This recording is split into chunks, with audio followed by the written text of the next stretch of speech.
Welcome everyone, Costin here with a revised list for the best and easiest legendary lords to play as a new player in Total War Warhammer 3, the non-DLC version of this, because if you're a new player to Warhammer 3, you're obviously not going to have DLC. Now this was one of the first videos I did for Immortal Empires, and now I'm doing a revised list because, hey, hundreds and hundreds of hours poured into Immortal Empires, changes that Creative Assembly has made, does push one to realize that certain things need to be changed. So, this list that I'm going to make is going to be based on non-DLC legendary lords that everyone has access to, assuming they can play Immortal Empires. So, things like Archaon, not going to be available, the Wood Elves as a race, all that kind of good stuff. But that original video was motivated by the fact that I do thoroughly disagree with Creative Assembly's choices in a lot of ways for recommended campaigns. Because what they recommend as a starting campaign is Karl Franz, Miao Ying, and Tyrion. Out of all of these choices, only Tyrion is actually a good recommended choice for a new player to the game. Of the others, I can't recommend Grand Cafe because of the issue between Yin and Yang, though Grand Cafe is a pretty decent race, but it's hard to recommend Grand Cafe to a new player, and it's very hard to recommend the Empire considering all the issues that they currently have in Immortal Empire. So, which are the best legendary lords to play if you've just picked up Immortal Empires, especially if you don't have any DLC. At number 5, we have Isabella von Carstein. While the vampire counts are not necessarily the friendliest race for a new player to pick up, they are a very powerful race with some very cheap units in skeletal warriors and zombies in particular. You can maintain very large numbers of armies for very, very cheap.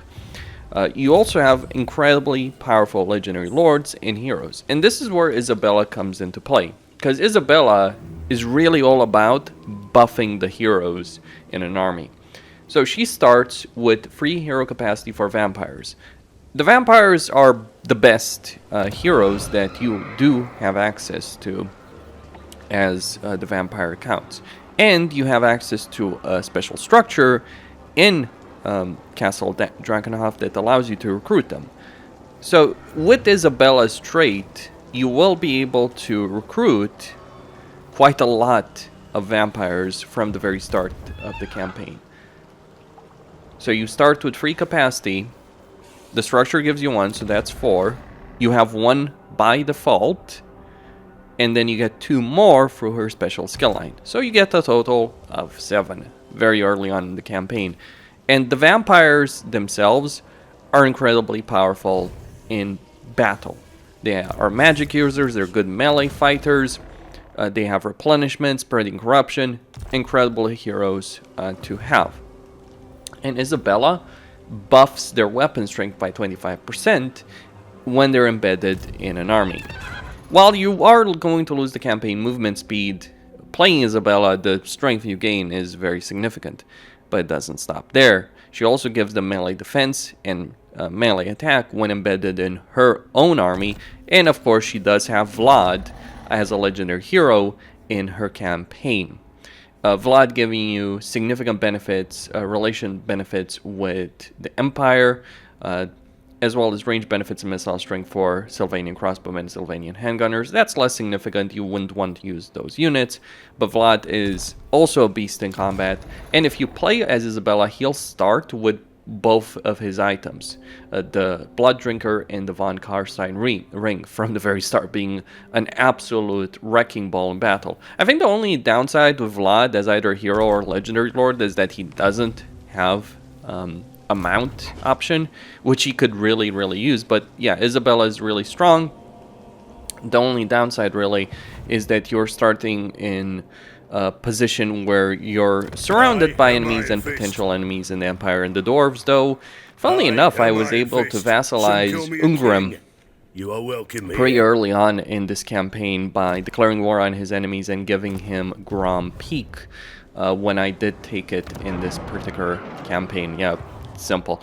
And this is one of the benefits of the vampire counts, is that you do have that vassalization option, which not every race does have. So if I were to play my cards right, I could vassalize significant portions of the Empire, the dwarves, etc.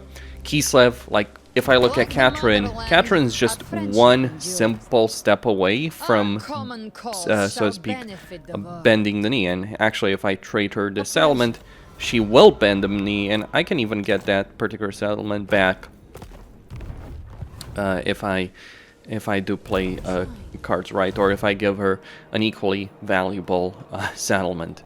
But yeah, getting her as a vassal, getting Ungarum, it is a great deal of power that you do have. Also, furthermore, and this is where things get a bit interesting, Cafe and caravans. I don't know why I can recruit Vlad as a legendary lord. He's it's a bit of a bug, it seems like. But also, Cafe as a faction sends out their caravans. Well, here's the thing. Drakenhof sits on a major caravan route.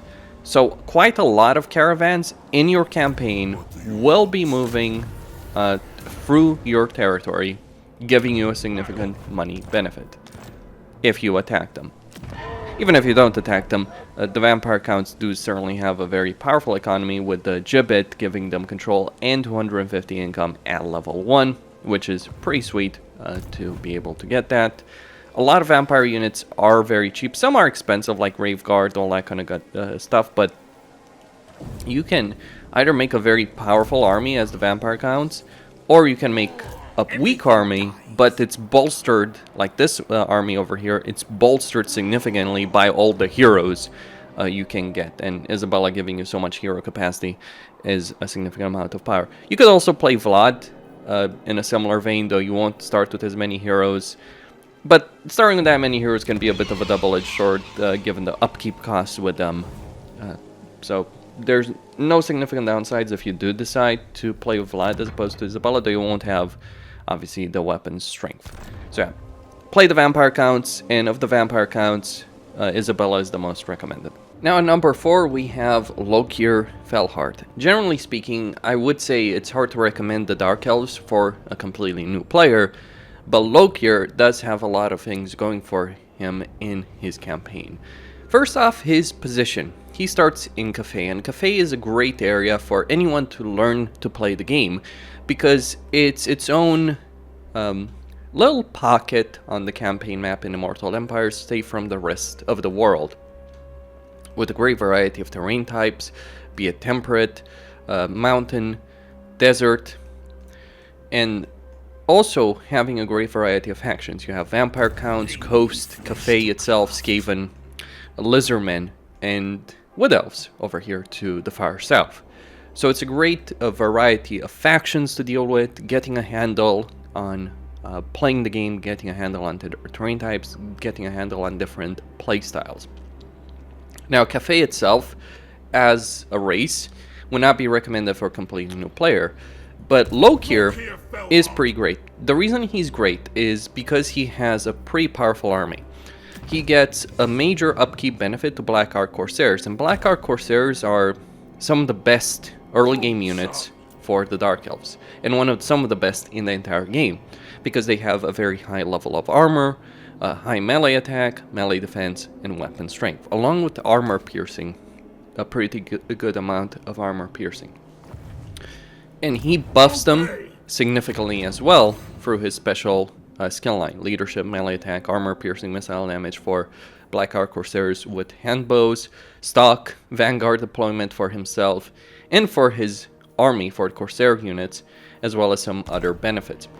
Another thing to be said about Lokhir is that he gets some amazing rights, which give him a significant and ridiculous amount of post-battle loot and income from sacking settlements. So you can be rolling in cash. The economy of the Dark Elves isn't the strongest in the game, but Lokhir gets so much money from sacking settlements that you kind of have to hold yourself back in terms of recruiting armies, because you won't be able to sustain them. But even in that respect, he has some advantages. He can recruit Black Arcs from every major port. So already, here I start with one, and I can recruit another one from turn 1. The benefit of each Black Arc is that you can build an entire army in a Black Arc, and that army will be maintained for a very, very low upkeep, which you can reduce even further. And they have access to every unit recruitment and hero recruitment structure on the Black Arcs, and those recruitment structures will also lower the upkeep even further. So for instance, let's say I wanted to have an army from the barracks chain, so Black Arcs, Dark Shards, etc. Well, by default it's 50%, but I can increase that to 60% and 6% further. So you can maintain a very large and powerful army in each Black Arc for 66% less upkeep, 50% by default. And Cathay certainly has a lot of rivers for you to utilize those Black Arcs. Like, you can get Black Arcs all the way into here in Cathay, or all the way down south, down the canal over here. He does have a bit of a harsh starting situation in that the Vampire Coast is going to be able to recruit a lot of units very quickly through their raised dead mechanic, and he doesn't have access, as a Dark Elf Legendary Lord, he doesn't have access to either encamp stands or global recruitment. But it doesn't necessarily matter. The Black Arcs will more than make up for it in terms of recruitment options, because that's their purpose. They replace the global recruitment with Black Arc recruitment, and you still obviously have local recruitment slots. The Vampire Counts and Vampire Coast get raised the dead. You get Black Arc recruitment. Lokhir himself and his army are very powerful.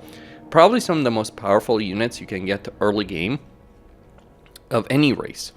Like, there are better units on the campaign map, but of units that you can get turn 1, I'd argue that Black Arc Corsairs are some of the best available from a tier 1 settlement. Like tier 2, different situation, you obviously have the greenskins with nasty skulkers and all that kind of stuff. But from turn 1, just getting Black Arc Corsairs, and then eventually at turn 2, at tier 2, getting access to Dark Shards, also having all heroes recruitable from Black Arcs, makes it incredibly potent, and a great way to learn the ropes. Playing with heroes, playing with different lords, playing with different armies, because you don't need to bother with recruitment structures in the settlements. You get the recruitment structures in the Black Arcs. The only downside is you can't increase hero capacity here, so you need to actually get structures for hero capacity in regular settlements. But yeah, Lokhir, highly recommended. Just the sheer amount of cash helps you out with a lot of your economy early on. Of course, there's the downsides of slaves and public order and control. But if you're looking to learn the game, highly recommend to play as Lokhir. And number 3, we have Be'lakor of the Warriors of Chaos. You don't need to own the Warriors of Chaos or Champions of Chaos DLC. All you need to do in order to be able to play Be'lakor is have access to Immortal Empires. They added him for free as a playable Legendary Lord. Now, Warriors of Chaos in general are a very interesting race to play. They don't have regular recruitment. Instead, they have warband recruitment and gifted units. Warband recruitment is based on structures, the region you're in. You can get a lot of units available here: Chaos Warriors, Chaos Trolls, all that kind of stuff. Gifted units are generally demonic units, including things like Hell Cannon, Bloodletters. Now, what does Be'lakor do? Well, Be'lakor gives you access to things like Exalted Bloodletters or Exalted Pink Horrors. He allows you to upgrade the baseline demons to exalted versions of those demons. Now, this is not necessarily a major loss if you're playing another Legendary Lord that doesn't have access to that, but it's certainly a great deal of power for Be'lakor. And on top of that, he also allows you to make a full-on demonic army, because generally if you're playing the Warriors of Chaos, you have a limit in terms of how many gifted units you can access. And he also reduces the upkeep of demonic units, allowing you to maintain larger armies of those units faction-wide. Though there's still going to be limits with the Gifts of Chaos in terms of how many demons you can get in your army. So you're not just going to be swarming with armies of demons very easily, and you do have limitations with the souls mechanic. Now, Warriors of Crix are, although they're very different than any other race, they're also highly recommended for a new player. One of the chief reasons is they get vassals very quickly, and those vassals will hold the minor provinces. The only territory you actually care about to hold yourself are the dark fortresses, the specific territories like the Frozen City, the Palace of Ruin, for instance, the Dageraks, and all that kind of stuff. Because these are your main fortresses. They generate a significant amount of income across your entire empire, can really support a lot of units and heroes, can give you quite a few recruitment options. Like, for instance, here's the warband recruitment options in my original territory. This army I've recruited over the last 2 turns or so, this entire stack. You can get a lot of units very, very quickly between warband recruitment and gifted units, and dark fortresses being heavily fortified locations. The AI generally won't even attack them, and when they do attack them, they're gonna be in for a very messy fight. Which means that in your campaign, you're very rarely, if ever, going to face any threat. That's the benefit of the Warriors of Chaos. They have access to good magic, good heroes, good lords. Only 2 hero options: Exalted Heroes and Chaos Sorcerers, and Lord choices are also limited, though you can upgrade them and dedicate them to particular gods. Now, you are going to be missing some things in your unit roster, specifically dedicated marauders. Quite a few units might be missing over here in terms of warband recruitment, but even by default, it's still very, very powerful, and you still have access to all the demonic units. Now, Bellacor's other significant campaign benefit, as opposed to just getting demons, is he has these portals. Now, he can create new portals on the campaign using an action through unholy manifestations, the Cursor's Boon. And then, of course, he has other unholy manifestations like Nurgle, Slaanesh, etc. Various benefits that you can get access to. He starts with a rift in his starting province. He also has a rift. There's also a rift over here in the Griffinwood. So, hey, if you want to go invade the Empire, cause a lot of havoc, you can do so from very early on. And there's also one in the south. That's from the start, and you can open more as the campaign progresses. So, for instance, I've opened a one over here in Grand. I've opened another one over here in the Fortress of the Damned, where Sigvald starts. And you can also, beyond opening those portals, which give you a lot of campaign flexibility, you can also confederate other legendary lords of the Warriors of Chaos. So, like, for instance, I've confederated both Valkia and Sigvald. By defeating them, you get a confederation option with them. You also have a subjugation option. You don't have the same diplomatic choice. You don't have the same kind of diplomatic benefits that some other factions may have, though they have added a vassalize option, so you can directly vassalize, say for instance, Archaon. If you so desire other factions, you can vassalize them through diplomacy, or you can reduce a faction to its last territory and then subjugate them. So you've got both vassalization and subjugation option. They're different things. Subjugation is reducing a faction to its last region, and then when you attack that region and you beat the army there, you get an option post-battle to subjugate the faction, which makes them your vassal. This is what I've used to create a vast and powerful empire. Like, if we look at the diplomatic status, most of these factions are either allies. Actually, the vast majority of them are my vassals.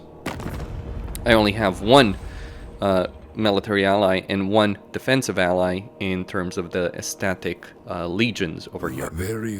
And eventually I might want to betray Azazel, turn against them, so I can confederate them as well, because he is a legendary lord of the Warriors of Chaos. But this kind of power with vassalization, it's already powerful enough for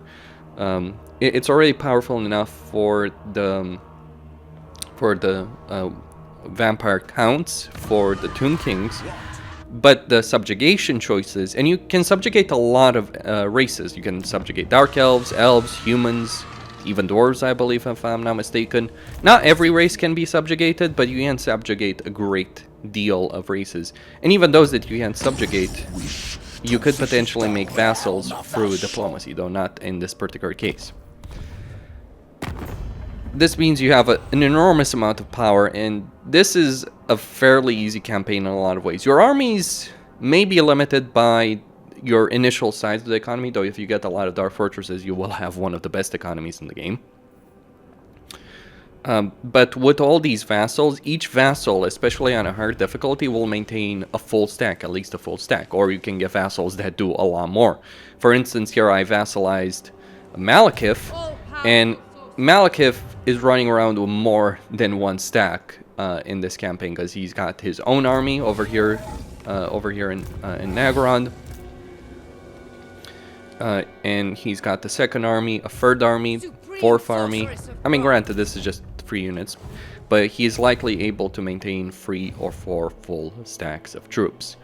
And you can just keep going with the steamroll effect. The only downside, really, the only major downside for the Warriors of Chaos is, in terms of recruitment, you are limited in terms of what units you get as part of warband recruitment. So there are limits to how many units you can recruit per turn. You can't just spend every turn recruiting units. That's not how this works. But it does reward being aggressive. It does reward being an expansionist. But what's kind of funny, really, if you're playing the Warriors of Chaos, what's a bit funny. No, never mind this. This is a bit bugged. But what's kind of funny when you're playing the Warriors of Chaos is, because your vassals will do a lot of the fighting for you, you might end up in a situation where actually achieving a campaign victory condition might be slower than other people. Not because you're not painting the map. Like, look at this situation. I've got all of Norsca under my direct control, or through vassals, and some of it through military allies through Trog. I've got most of the north, most of Nagorod, and I'm still only at 36 territories, even if I've conquered all of this under my direct control or vassal control. I think the victory conditions need to be updated for that to count the territory you hold through vassals, at least. Maybe military allies would actually be better, but all the same, playing Be'lakor or playing Warriors of Chaos in general is a joy, and Be'lakor is the second most powerful legendary lord of the Warriors of Chaos. Archaon is the best, but of course he's a paid DLC choice. He's the second best because he's undivided, so it means you have access to all the gifts of chaos from the various chaos gods, all the different demonic units, all the different mortal units, though the mortal units, the warband units, will be limited. Though you will still have access to all of the undivided choices, you just won't have access to some of the specific god choices if you are playing as Be'lakor. So you won't get access to, say, all the Khorne units, all the warband recruitment options for Khorne units.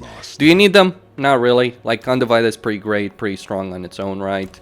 Some choices for Nurgle and Siege in particular can be pretty good, but you're not necessarily going to miss out if you do this. If you do play him without owning any bit of DLC. And that's the great thing. You have a powerful faction that doesn't need paid DLC to unlock much of its strength. I mean, there is some strength, obviously, behind the paywall, but the baseline of the faction is still very, very strong.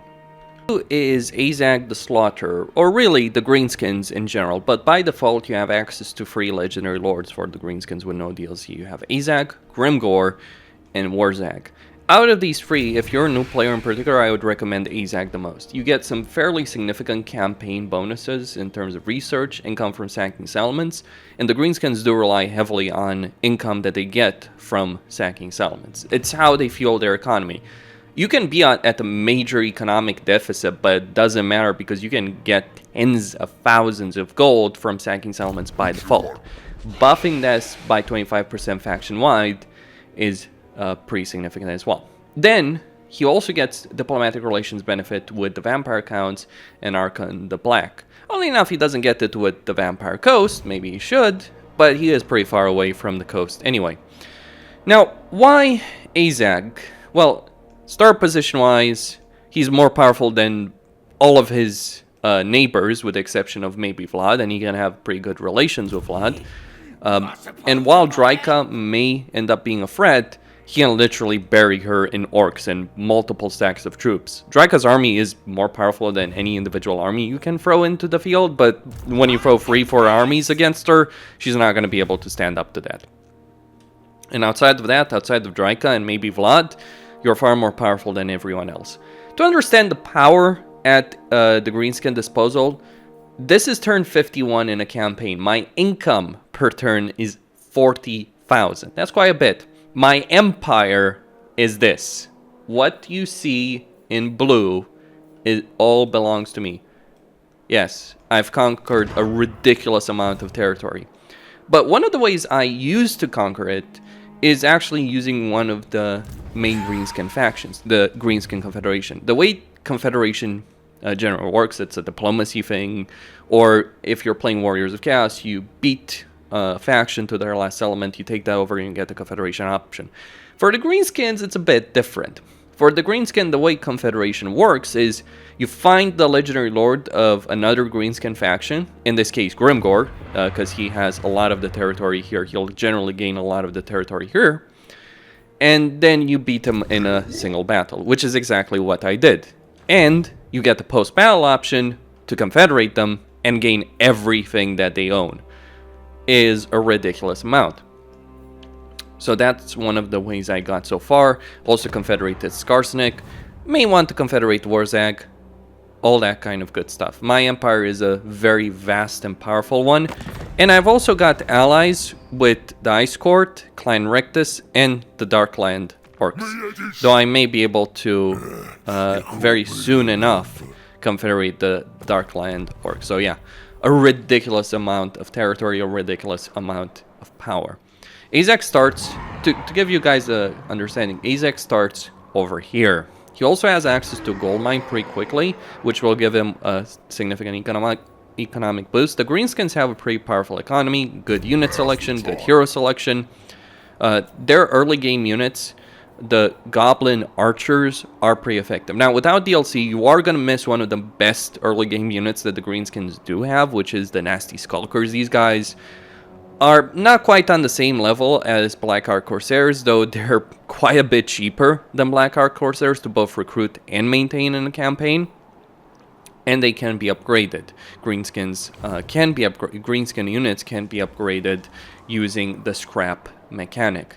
And Greenskins themselves can maintain very large armies, because each army, when you declare a war on a faction, like you fill up this meter here by fighting, and once it's filled up, you can declare a war on a faction, and this will give you 2 armies for the price of 1, because you'll have essentially a garrison on your army following you around. And this garrison may not necessarily be significant, but these units can follow you around, soak a lot of the damage, while your real army does all of the fighting. That is pretty powerful in its own right. And you can declare a war pretty early on in a campaign, and that's how you bury your enemies in orcs. And the Greenskins are very suited, the mechanics that they have are very well suited to their playstyle of sacking and looting settlements, because sacking settlements will reduce the level of settlements. But the Greenskins get a ridiculous amount of growth very quickly. Like for instance here in Silver Road, I have 260 growth, 200 growth in Red Peaks, 250, 200, and this is even without growth structures. Like the reason Greenskins have such a high growth, this meter, it won't show it here, but this meter, when you fill it up basically here, will give you 30 growth faction wide. Each province has a commandment that gives you 20 more growth. Each main settlement building gives you 10 growth, or the provincial capital. No, each of them gives you 10 growth by default. So let's say here, look at this region. By default at level 1, you're looking at 30 growth. Then you add in 20 more growth, so that's 50. Then you add in 30, so that's 80. And you can also get the idle structure, which will give you 20. So that's 100 growth at tier 1. If all the structures are at tier 1, as long as you have the WA meter filled up and you have 1 idols. At tier 4, it's 40 growth for tier 3, 30 growth. It is a ridiculous amount of growth. So that's one of the powers of the greenskins. So if you want a campaign where you can just dominate your enemies, it's highly recommended to play the greenskins in general. Like, if you have the DLC, Grom is probably a better choice. He steamrolls even harder than Azhag. Like, he steamrolls far harder than anyone else because of the benefits he has. But Azhag is the second best choice for the steamroll effect. For a veteran player, Grimgor would be better, but Grimgor also has some challenges, so to speak, in his start position. But it kind of gets ridiculous when you're maintaining an empire you can get an empire by turn 50 that other factions would dream of. I'm by far away the most powerful faction in the game, and everyone is so weak in comparison. Like, if we look at the meter, the only one that even compare to me are like Sylvania and Reichland. And right now I'm at war with Sylvania. I kind of screwed up my diplomacy and pissed them off. But I'm not too worried about that. Not worried at all. In fact, I'll just make an army, throw it against Sylvania. Maybe make another army over here, decimate my opponents. No problem whatsoever. That is the power of the greenskins on full display. They're an easy race to play. You don't have to worry about trade or in general trade resources or anything like that. You just get the pile of shiny stuff that generates you 250 and goes all the way up to 500. But here's the real kicker. You can get that tier 3 in every settlement, major or minor settlement. You can get the raiding stashes. Now, the raiding stashes will give you faction-wide 2% post-battle, 3% post-battle loot, and 2% income from sacking settlements. The other benefits don't really matter as much, like the income from raiding, not really significant. So each of these will increase your already substantial income from sacking and looting settlements by 2%, and they stack.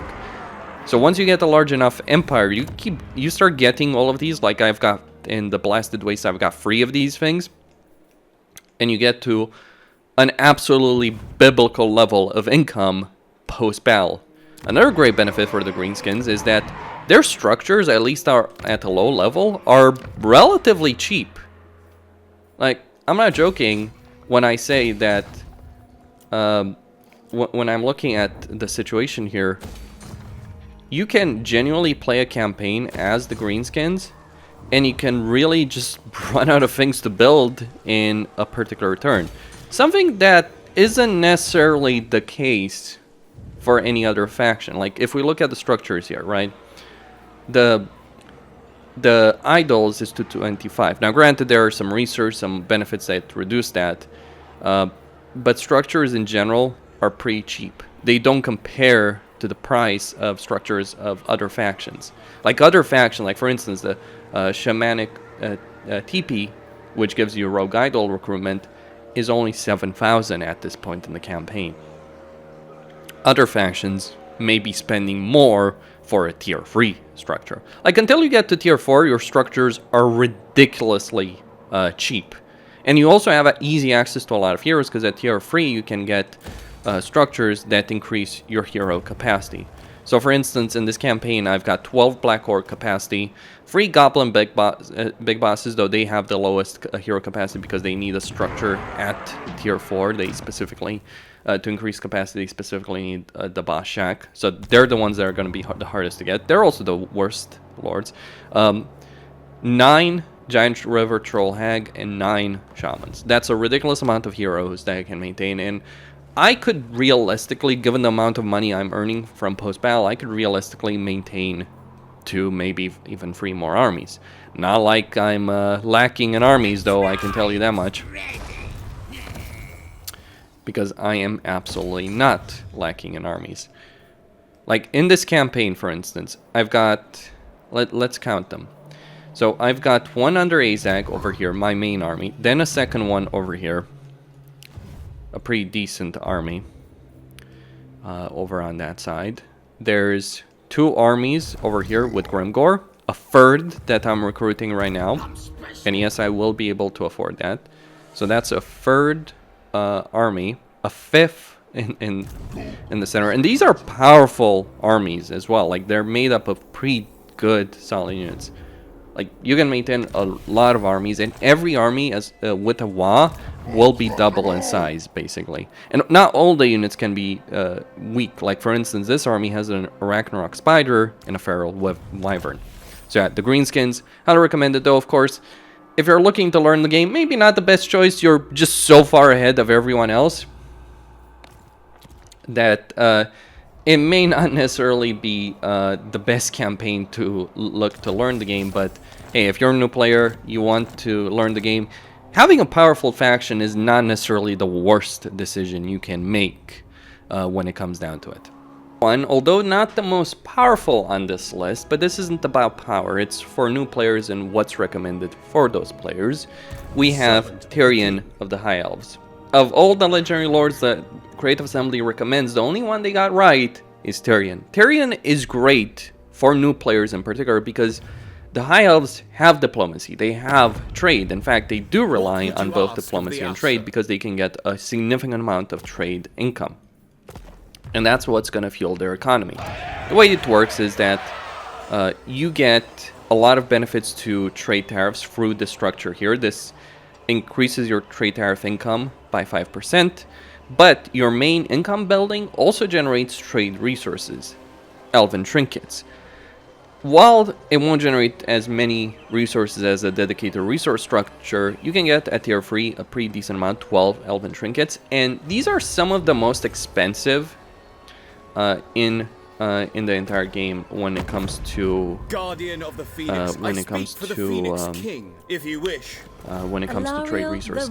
To understand how trade works, it's pretty simple. Each resource has a cost to it. The elven trinkets have some of the highest in the entire game. If I can find them, there we go. They have a value of 18 each. That, I think, is actually the highest possible value that you have for any resource. They're more expensive than spices, more expensive than gold even, more expensive, and on the same level as gemstones. I actually think gold is probably on the same level as them. Yeah, golden idols, which is what gold generates for certain races, are 18. So you get, in every settlement, you can get trade resources, meaning your trade income can be very significant. Now, what makes Tyrion so special as a High Elven Legendary Lord? Well, he starts with the best province in the entire game. I believe that Etain is by far and away the best starting province in the entire game, or the best province in the entire game. The reason it's so powerful is it's got 4 regions, it's got wines, it's got a special structure in the Shrine of Asturion, and its port is also special in that it generates tradable resources faction-wide by 20% at tier 5 and 10% at tier 3. So that's more tradable resources to trade to get more money from. That's one of the points going in his favor. Now, Tyrion faction-wide gets a benefit, a recruitment duration benefit faction-wide for infantry and cavalry units. That means, what this really means is that if you're using global recruitment, you can recruit units, you can recruit, rather, if you're using regular recruitment, you can recruit infantry and cavalry units faster than anyone else. You can also get a global recruitment benefit with him, if I am not mistaken. Yes, he does actually have a skill line that gives him a global recruitment benefit, though it is a choice between them. But anyway, Tyrion is really, really powerful. There is a nasty bug with some of his quests, so I'd recommend if you're going to play him that you get an auto-resolve quest battle mod, because otherwise you won't be able to complete his quest battles. That is a bit of a shame. That is a bug. They should fix it. They haven't fixed it. He does get a major upkeep benefit for the main units that you'd be using as a High Elven Legendary Lord: Spearmen, Silvering Guard, Rangers, Archers, and Silver Helms. Like, basically, your early game army will look something like Spearmen, Archers with light armor. I'd recommend using Archers with light armor as opposed to regular Archers. The armor helps you on auto-resolve, and it helps reduce the damage they're taking. But Tyrion can maintain a fairly cheap army. He's very powerful in battles. He's one of the most difficult to kill in battles of any Legendary Lord. He's not the most powerful in terms of the damage he's doing, but he does still have a good amount of damage, and he does get some powerful items. In particular, the Heart of Avalon gives him HP regeneration if he drops below a certain HP. So when you think you've killed Tyrion, nope, his HP burst is going to kick in, and he's going to recover from that. Now, on top of that, he gets a special skill line. Now, you have a choice between combat skills over here on the right side with the Bloodline of Anarion, or the far more significant benefits with the Majesty of Ulthuan. I think without a doubt, in the vast majority of cases, the Majesty of Ulthuan is the better choice. Why is that? Well, you get the diplomatic relations with High Elves, control all provinces, income from all buildings, local province. Not so significant. But then, recruitment cost minus 10%, all armies, global recruitment duration 1 turn, global recruitment capacity plus 2, faction-wide. So you're going from 3 to 5 just to Tyrion's special skill. And then, very significantly, Righteous Cause, which reduces the upkeep of all your armies faction-wide by 10%. This means you can maintain armies for cheaper. So Tyrion has some very significant benefits, and because he's a high elf who focuses on diplomacy, and trade in particular, it's a great faction to play if you're looking to learn the game. I would argue it's probably the best faction, the best legendary lord to play if you're looking to learn the game.